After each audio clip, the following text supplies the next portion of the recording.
সম্মানিত ভিউয়ার সবাই কেমন আছেন? আশা করি আল্লাহর রহমতে সবাই ভালো আছেন।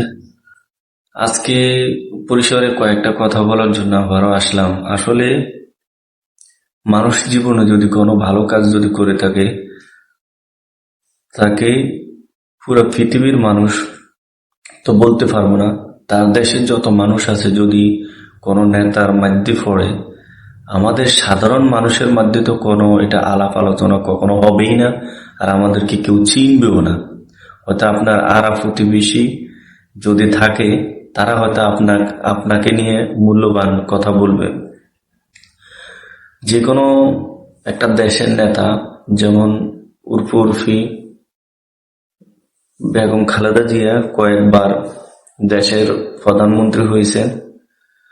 ওনার প্রত্যেকটা কাজে মানুষ এত মুগ্ধ, উনি হয়তো ওনার বাইরে হয়তো কিছু সম্পদ যোগাইতে পারেনি, কিন্তু বাংলাদেশের মানুষের প্রত্যেকটা অন্তরে অন্তরে প্রত্যেকটা মানুষের হৃদয়ে উনি জায়গা করে নিয়েছে, এমনকি হৃদয়ের স্পন্দনে জায়গা করে নিয়েছেন। ওনার এত এত ফ্যান ফলোয়ার, এত এত ভালোবাসার মানুষ, আমি বুঝলাম না বিগত আওয়ামী লীগ সরকার ওনারা কি করছে। প্রত্যেকটা মানুষের কাছে আজকে তুচ্ছহীন, আর অন্তত পক্ষে এলাকার মধ্যে বাঁচার মতনও তাদের কোনো পরিস্থিতি নাই। যে কোনো একটা দল করুন, দল করবেন ভালো কথা, দেশের মানুষের জন্য করুন, সাধারণ মানুষের জন্য করুন, সবার সাথে মিলেমিশে থাকার জন্য চেষ্টা করুন।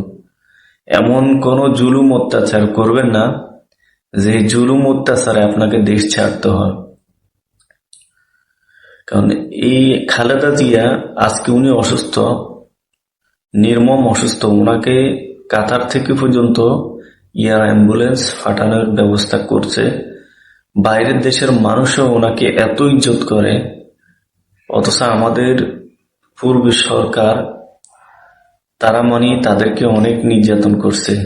ঠিক আছে, বাংলাদেশ যেহেতু একটা গণতান্ত্রিক দেশ, সবারই অধিকার আছে গণতান্ত্রিক দেশে রাজনীতি করতে। ঠিক আছে নি? তো বিএনপিও আছে, আওয়ামী লীগও আছে, জামাতও আছে। আমি বিএনপির মধ্যে এত নির্যাতন হয়তো সাধারণ মানুষ আওয়ামী লীগের মধ্যেও আছে, কিন্তু আওয়ামী লীগ তো খুদ নিজেই নির্যাতনের ব্যবস্থা করে দিয়েছে সবারই। তো কি বলবো, আল্লাহ যারাই সম্মান দেয়, এই সম্মান আসলে সবাই অর্জন করতে পারে না। আল্লাহ দীর্ঘায়ু কামনা করি, বেগম জিয়া যাতে আবার সুস্থ হয়ে বাংলার মাটিতে আবার আসতে পারে। আজকে হয়তো ওনাকে নিয়ে যাবে বাইরের দেশে, লন্ডনে। আল্লাহ হাফেজ।